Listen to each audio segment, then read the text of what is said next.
Sejam bem-vindos a mais um episódio do Lapcast, o podcast da Lap Brasil. Aqui a logística sai da teoria e entra na prática, com grandes profissionais revelando ações reais, decisões difíceis e resultados concretos. Hoje vamos conversar com João Rigueiral, onde falaremos sobre algumas estratégias para a eliminação de cobranças de detention em uma operação de exportação de containers. Seja muito bem-vindo, João. Fique à vontade para se apresentar para a comunidade Lap Brasil. Olá, Michel. Bom dia. Sou João Rigueiral, né? Tenho aí um pouquinho mais de 22 anos de carreira nesse mundo da logística. Comecei lá como estagiário de transporte, lá em Cubatão, numa fábrica de fertilizantes. E aí passei por grandes empresas multinacionais, né? E sempre dentro da área aí de planejamento logístico, na área de transporte rodoviário. E passei um período aí num processo de exportação de container, que é a situação aí, o case que a gente vai falar hoje aqui, né. Mas obrigado pelo convite, Michel, muito honrado, muito agradecido e vamos bater esse papo aí, vai ser legal. Legal, João. Já conheço um pouco da tua trajetória aí, mas para o público em geral, talvez, como você chegou nesse desafio específico? Assim, se você pudesse trazer um contexto, então, de qual era o desafio quando você chegou e qual era a missão que você tinha, aí a gente já começa a deixar para o público claro aí o que foi a ação que foi desenvolvida, né. Beleza, cara, eu vou contar um pouquinho então, vou ir lá atrás, né, eu sempre trabalhei no mercado do agronegócio, né, dentro do fertilizantes, dentro de cereais. E eu sou de Santos, né, uma região portuária, o maior porto aí da América Latina, né, e eu sempre fui apaixonado por essa questão dos containers, do comércio exterior e nunca tive a oportunidade de trabalhar, né. Eu recebi um convite de uma empresa aqui na região metropolitana de Curitiba, saí de São Paulo com esse grande objetivo, que era ajustar a casa, acertar a casa de uma operação, de uma trade que internacionalmente e mundialmente tinha um grande nome, entretanto no Brasil ainda tinha uma operação pequena, embrionária, né. Só que a gente sofria demais com essas multas, né, com essa falta, na verdade era uma baita falta de planejamento logístico. O que que acontece, né, eu acho que você já deve ter passado por isso, ô Michel, mas assim, todo mundo acha que contratar caminhão é fácil, né, todo mundo sempre tenta meter o bedelho, né, porque todo mundo é Exato. entendedor de logística, contratar caminhão sempre é fácil, né, Michel. E não é bem assim que funciona, né, não é bem assim que a banda toca. E no caso a empresa ela trabalhava já de uma maneira centralizada com reconhecendo a logística como um papel fundamental, ou a gestão disso ficava com uma outra área? Muito pelo contrário, Michel. Cara, a logística, ela era coordenada e gerenciada pelo próprio time de originação, pelos traders, vejam só. Então tinha um time de trader dentro da empresa que fazia toda essa parte de originação e negociação lá fora, né, principalmente para o mercado indiano, Paquistão, né, Arábia. Então, existia esse time de trader que fazia a própria gestão de toda a parte de logística, tanto navegação internacional, quanto a parte nacional, a parte de, coleta de container, planejamento de estufagem de container, né, e negociação com os armadores e agenciadores, então tudo isso ficava na mão, então eles não era o foco deles, entende que não era o foco. Se não é o Pelo menos não foco, podiam reclamar que o frete estava caro, né, então, hum, mas isso mostra é, como, mesmo sem uma reclamação do comercial, né, você tem uma operação que pode ter uma eficiência muito maior, né, não tem então é dúvida. importante essa estrutura.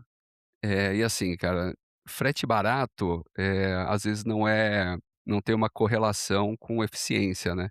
Então, às vezes, você não é porque você está contratando barato que você tem uma operação ótima, otimizada, né. Então você tem que estar muito mais focado e orientado à excelência operacional, né, a parte da execução desse frete, do que propriamente no custo do frete. Claro que o custo faz parte da composição, né, mas se você olhar só o custo e não focar também na execução desse transporte, cara, a operação ela destrói e corrói toda a margem do negócio, né.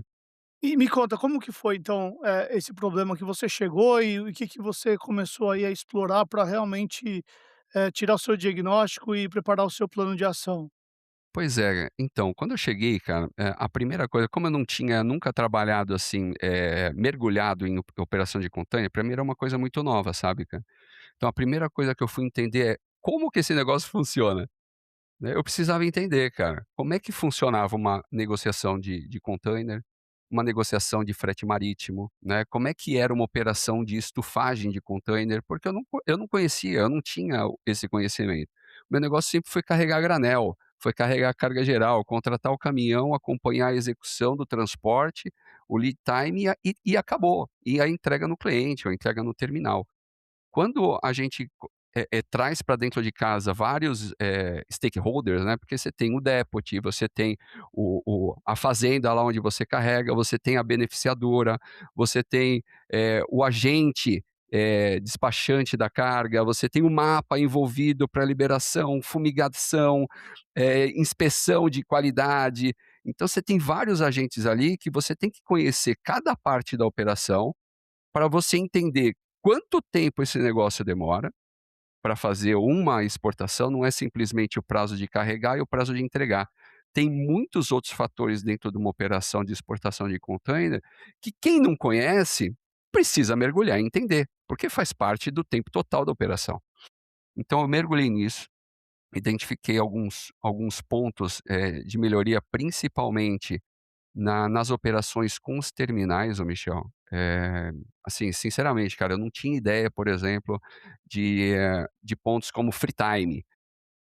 Um negócio tão simples, cara, mas se não for bem negociado, se não for bem ajustado, acontece o que acontecia com essa empresa. Na tabela pública. Cara, eram coisas, assim, bizarras. Então, quem não entendia da operação que, pô, levava, X dias ali dentro do terminal, às vezes, para o mapa ir avaliar, porque precisava passar pelo mapa, porque eram produtos, eram cereais, então era milho de pipoca que a gente exportava, feijão, vários tipos de feijão, entendeu. Então, assim, precisava passar pelo mapa. E só nesse processo, às vezes levava 5 dias, 7 dias. Cara, se tu tem um free time negociado com 7 dias, acabou, entendeu? Só de mapa, o teu free time já foi pro ralo, né, então você já morria ali. Então o que que acontecia? Eu tive que mergulhar nesses pequenos times ali que a operação ela trazia para dentro do tempo total da operação e negociar, entendeu? Então ali E foi o grande nessa negócio. jornada, assim, qual foi a primeira coisa que você fez, assim, chegou lá, percebeu que tinha muito detalhe, mas obviamente tinha uma área que fosse o quick win aí, né, o low hanging fruit e tudo mais. Cara, onde você atacou para poder, eh, resolver o problema ou criar o maior impacto, né, para o seu negócio? O grande negócio foi o terminal, a parte dentro do terminal, né, e as negociações de frete marítimo, mas o terminal era o maior gargalo, né. Então, a operação de dentro do terminal, ela levava um tempo superior ao tempo que nós tínhamos com free time. Então ali primeiro eu tive que ir no terminal, entender como é que funcionava a operação, os microtempos, né, que na verdade não eram micro, os maiores tempos estavam dentro do terminal. Pós validação desses tempos, né, aí eu tive o grande negócio ali que realmente que trouxe o grande resultado, as negociações com os armadores. Então, eu acho que ali foi Você o grande estruturou ganho. aí os custos e conseguiu capturar esse saving aí na veia, né? Exatamente, porque aí eu fui negociar direto com os armadores, né, Uhum. então antes eram feitos os contratos de frete marítimo com agenciadores, agente de carga, né, e o cara lá simplesmente passava a rota, pô, Karachi, e aí o cara ia lá e pegava um frete marítimo para Karachi, passava um booking, com o booking no tempo que ele tinha e mandava lá o booking lá de 10 containers. E aí operava para fazer lá naquela data, daquele booking. Então, a demanda não saía da gente, não saía da logística, porque até porque não tinha logística. Era vinha de fora para dentro. o O booking, entendeu? agente que nada tinha a ver determinava quando você tinha que trazer, né. E aí virava aquela loucura, para Sim. cumprir o prazo daquele booking, entendeu. Então era uma loucura, né, e aí, cara, não tem como. Planejamento E logística sem planejamento dá BO, vai dar problema. e como foi essa mudança, assim? Você falou assim: "Ah, beleza, eu acho que eu tenho um terminal que precisa ter um aumento de eficiência". Você está falando no terminal, de retroárea, já no terminal de containers? Qual desses 2, assim, para quem não é familiarizado com container, você puder explicar um pouquinho a Pois é. diferença dessa operação, tá? Sim, sim. Então, assim, eu tive que fazer uma operação nos 2 terminais. Tem um maior terminal de Paranaguá, né, então ali eu negociei uma exclusividade da operação, e ali eu todas as operações dessa empresa eu tinha que fazer por Paranaguá, dentro desse terminal, né. Então, com essa negociação de exclusividade, eu ganhei reduções de custo, assim, bizarras, muito grandes. Isso já me trouxe o seu eu não tinha o porquê fazer operação por outro porto, porque tá no meu quintal, tá no quintal da minha casa. Exato. Não tenho por que Aí o fazer por outro terminal, lugar. só para deixar claro para quem não é familiarizado, você vai estar recebendo os containers de material a granel, ensacado e fazendo a estufagem desse container aí que fica, na área portuária já, né? Isso. Na verdade, no TCP, né, que é o terminal de Paranaguá, a gente já entregava o container estufado. Eu não Ah, já fazia estava nenhum estufado, Já entendi. estava estufado. Eu nem fazia Ah, por lá, porque lá era muito mais caro. Mesmo negociando, se ainda fazer ficava dentro do terminal em Paranaguá ia ficar muito caro. Ok? Então eu não fazia dentro do terminal, eu fazia fora. Aí, o terminal de retroárea, que você chamou, né.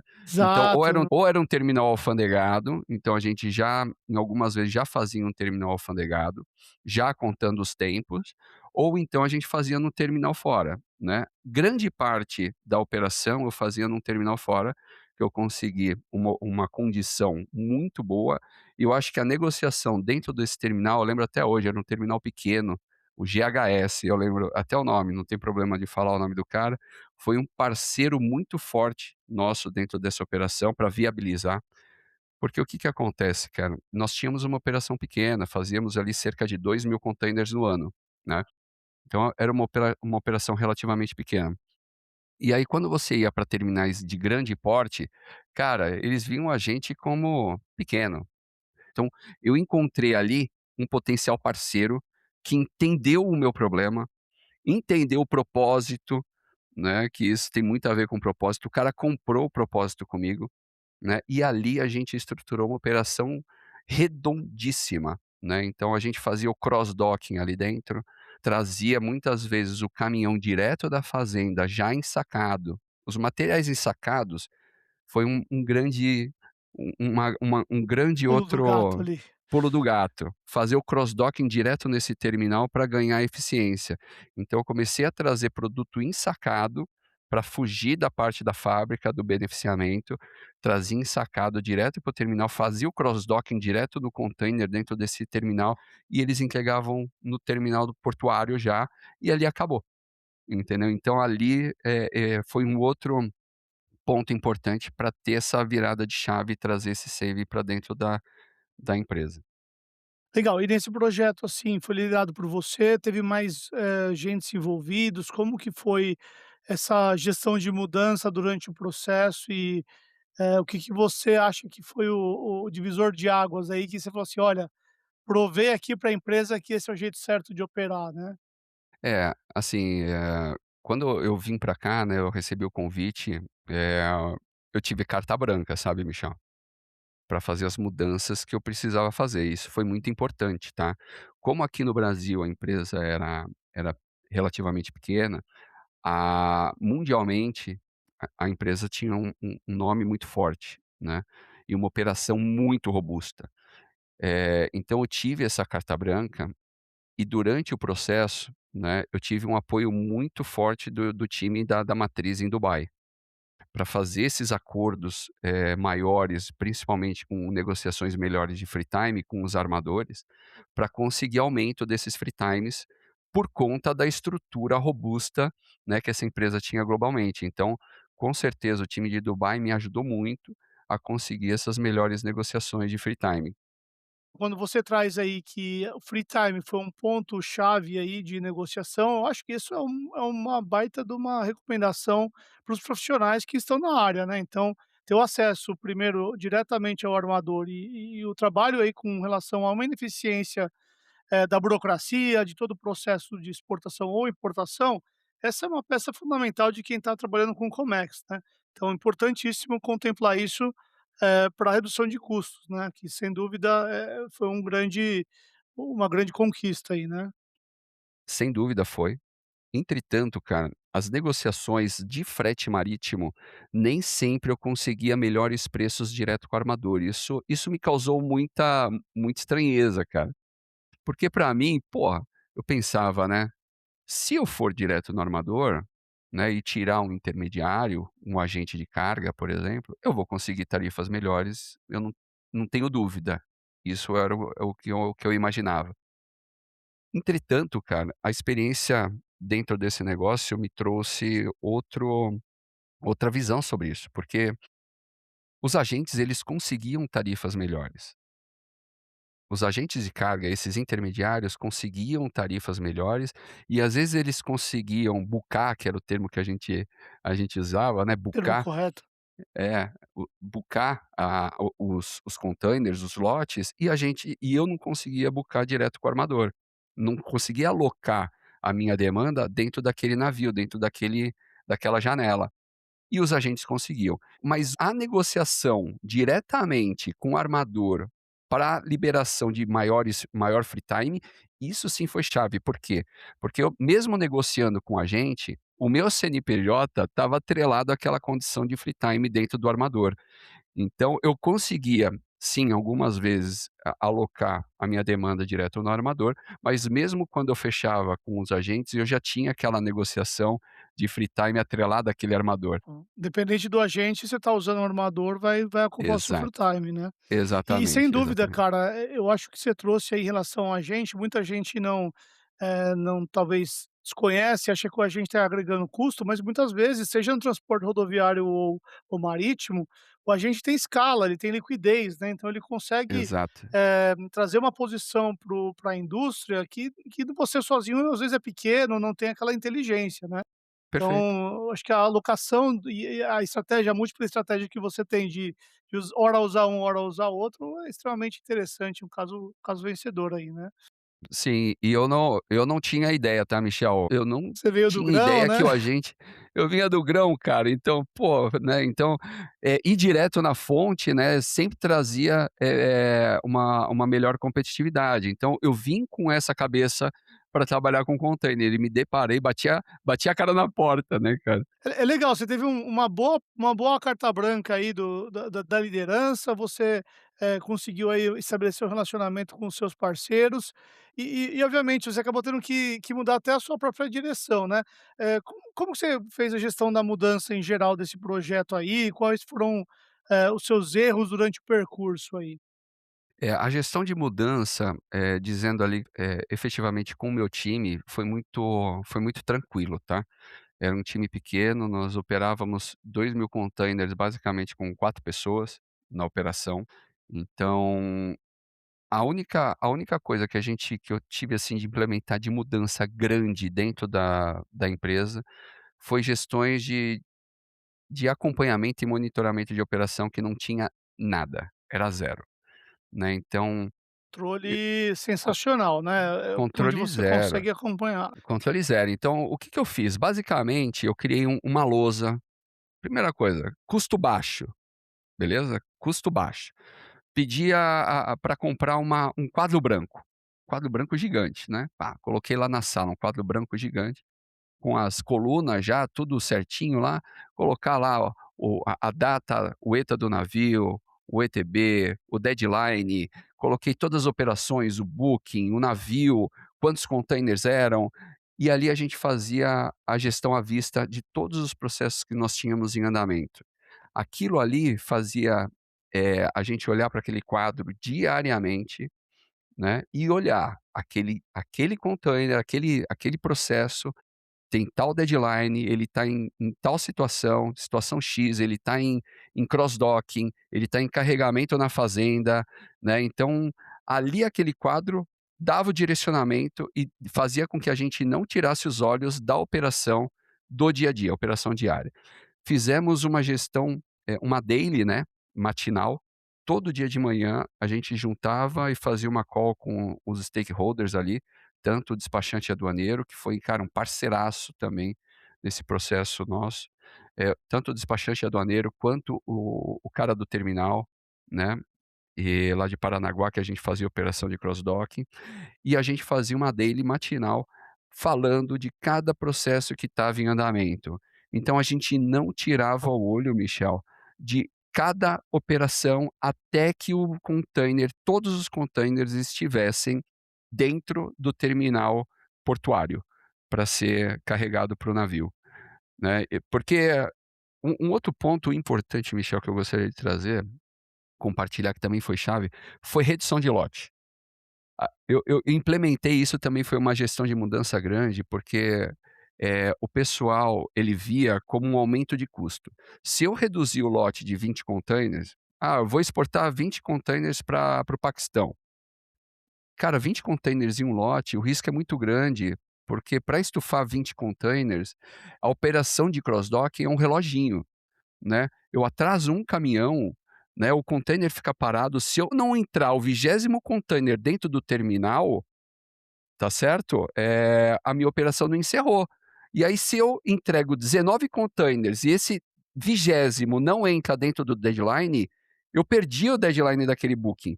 Então todos aqueles 19, eles não são embarcados dentro daquele booking, é rolado. E a partir que aquele container, aquele lote é rolado, fica contando detention, cara. Né, ficar contando detention até que os 20 containers entrem em um navio, que tenha um espaço nos próximos navios. Até lá, ficar cobrando detention, entendeu, Michel? Então, um dos pulos do gato também foi a quebra em lote, então, no máximo 10 containers, no máximo 10. Então a gente Não, sem fazia dúvida, você booking de diminui no o seu máximo 10 risco. containers. Exato, redução de risco, né. Então todas as operações, Michel, todas, nesse ano que eu atuei nessa empresa, em todas as operações, zero cobrança de detention, zero, ineficiência, né, porque todas as operações, todos os bookings foram entregues dentro do deadline, do booking acordado, né. Então isso foi excelente. Sensacional. E vamos lá, assim, quando você aumenta a eficiência, a gente aumenta a eficiência porque a gente quer resultado, né. E como veio esse resultado? Claro que, eh, com certeza teve um reconhecimento interno, a previsibilidade que você trouxe, mas se a gente converter isso em dinheiro, aí teve dinheiro, ou se pagou? Como que foi a mensuração, do que vocês encontraram no final da jornada? Olha, Michel, isso era uma caixa preta, tá, dentro da empresa. Eu nunca tive acesso a às cobranças passadas, até porque, eu vou falar uma coisa bem sensível, cara, nem a empresa sabia o tamanho do rombo. Mensalmente vinham novas cobranças de detention dos anos anteriores. E eram cobranças, assim, bizarras, assim, de 60 dias de detention. Porque como eu falei, né, quando você não cumpre o deadline do booking, né, se você tem um booking e você às vezes não entrega um container naquele booking, ele fica cobrando detention até que seja aberto uma nova janela num próximo navio, e você não sabe quando que é esse próximo navio. Não é exatamente no próximo. Isso você pode ficar rolando semanas até que o armador tenha espaço no próximo navio para alocar os teus 10 containers, os teus 20 containers, os teus, sabe, 18 containers. Enquanto isso, vai cobrando detention, e isso está no acordo, né, então é um risco muito grande. Então vinha, muitas cobranças assim, cara, e a gente foi bloqueado diversas vezes por armadores, né, por conta dessas cobranças que ficavam sem pagamento. E aí Não se Dubai. sabia nem o que tinha de passivo ali, né. É muito parecido com outros temas aí de estadia em todos os modais que, às vezes, você não sabe quanto que você está devendo, né, simplesmente porque, você gerou o fato e não conseguiu manter o controle ao longo do tempo, né. Quando você interrompeu na causa raiz, você não vai ter mais esse problema daí para frente, né. Não foi exatamente. observado a causa, né.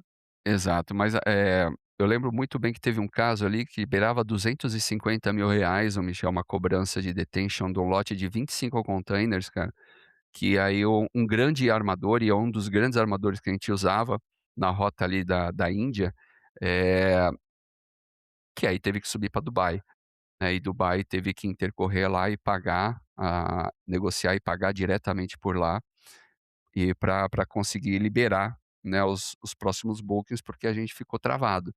Por conta de uma ineficiência muito grande que nós tínhamos anterior, sabe. Então, eram cobranças, assim, bizarras, entrava jurídico no meio, mas, entender, Michel, eu acho que entender o processo, entender os timings da operação, né, que um olhar logístico, que é um olhar de planejamento logístico, isso nunca havia sido feito. Então, quando alguém sentou nessa cadeira para olhar esse tempo, esses micro tempos, esses macro tempos e olhar para a operação como um todo, e a gente conseguiu, planejar melhor as operações e colocar alguns pontos ali de melhoria, como free time, como os controles diários de rotina que nós implementamos, isso trouxe uma execução que beirou a perfeição, né, Pô, que e e legal. e trouxe esse saving. Eu falo o seguinte, às vezes o resultado não é sempre fácil de se mensurar e se você já entregou o resultado, não faz sentido de você ficar medindo, né, porque você resolveu o problema. Mas quando você olha para a natureza do que é custo de estadia, de detention, ele é aquele custo que não é bom para o transportador, porque não remunera o valor total do ativo dele produzindo, e ele custa muito para o contratante, porque para ele, com certeza, ele não teve o serviço. Então é uma combinação de perde-perde quando você gera esse custo, e quando você remove essa fricção, basicamente, os 2 ganham, né. Então o custo total logístico ele caiu, e por isso é um caso muito interessante de alta performance, cara, com certeza, parabéns aí. E vamos falar assim, hoje em termos de conselho, o que que você faria diferente? Qual o seu aprendizado? O que que você daria aí para o profissional que vai enfrentar ou enfrenta, situações como essa. Cara, eu sempre digo, assim, para as minhas equipes, né, sempre por onde eu tenho passado, assim, onde eu tenho liderança de time, eh, comportamento, cara. Eu penso que alta performance ele está muito atrelada a comportamento.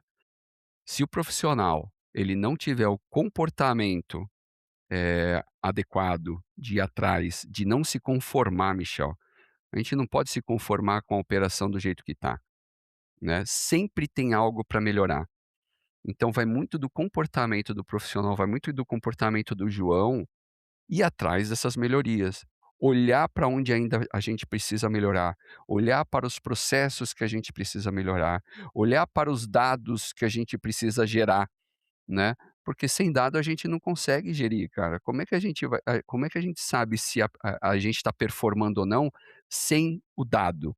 Então vamos construir esse dado, né, E dados vamos muito simples, né, a tua lousa lá branca é um dado gerado, simples, cara. visível, muito legal, Simples, muito a gente legal. não precisa de grandes investimentos para melhorar uma operação. Eu acredito muito que a alta performance e a alta performance logística está ligada a 3 fatores: processo, você tem que ter processos bem definidos; dados, você precisa ter dados para você controlar e te dar diretriz e te dar objetivo. Pô, eu vou traçar uma meta em cima de qual dado, de qual informação, de qual indicador. Então você precisa de dado e uma execução bem feita, cara. Então se você tem um processo bem definido, dados bem construídos e uma execução bem feita, olhar em cima, no dia a dia, cara, você vai atingir alta performance, você vai conseguir performar bem, entendeu? Mas isso tudo está muito atrelado a comportamento, não está mais atrelado a conhecimento, né, Michel, porque hoje a gente na era da inteligência artificial, cara, antigamente as pessoas estavam muito: "Pô, mas eu não sei. Ah, mas eu não sei fazer. Ah, mas o meu gestor não me ensina". Cara, hoje o conhecimento está disponível, então vai muito mais de você como profissional ir atrás do conhecimento, porque ele está disponível, né, e ter o comportamento de alta performance, né, cara, É porque legal, eu o eu gostei da tua analogia aí, transformando um pouco o tripé do pessoas, processos e sistemas, né. No fim das aham, contas, se você traz aí os processos, os dados gerados e no final do dia aí, a execução, a pessoa dando o gatilho, cara, aí a roda gira, né. Então, exato, assim, cara. João, a gente está chegando em cima da hora, tá? Eu queria somente fazer um fechamento para o ouvinte e destacar a sua excelente execução aí de um problema identificado com detention, demurrage e fretes marítimos. Tua atitude foi fundamental aí para entendimento da situação, busca dos melhores parceiros, a negociação, execução do que você se propôs a fazer e, obviamente, você só colheu os resultados positivos. Talvez você não chegou a colher todos os resultados, mas você via que havia, maior previsibilidade, menos custos que não estavam planejados e sem dúvida, isso daí faz você ser mais do que elegível ao nosso, selo ouro da Alep, e esse é um reconhecimento que a gente dá para esses casos de sucesso, tá bom? Valeu, obrigado, Michel, obrigado, muito agradecido aí pelo espaço aí, e muito agradecido pelo reconhecimento também, cara. Obrigado. Ô João, você merece, obrigado por compartilhar esse conteúdo com a nossa audiência, e que você tenha ainda muito sucesso e consiga voltar aqui para compartilhar outros casos que eu imagino que seu portfólio está bem recheado. E você gostou de mais este episódio? Então compartilhe com os outros profissionais, siga lá para o Brasil nas redes sociais e na sua plataforma de áudio favorita. E continue acompanhando mais cases logísticos como este. Labcast, quem executa compartilha, quem aprende evolui. Até o próximo episódio.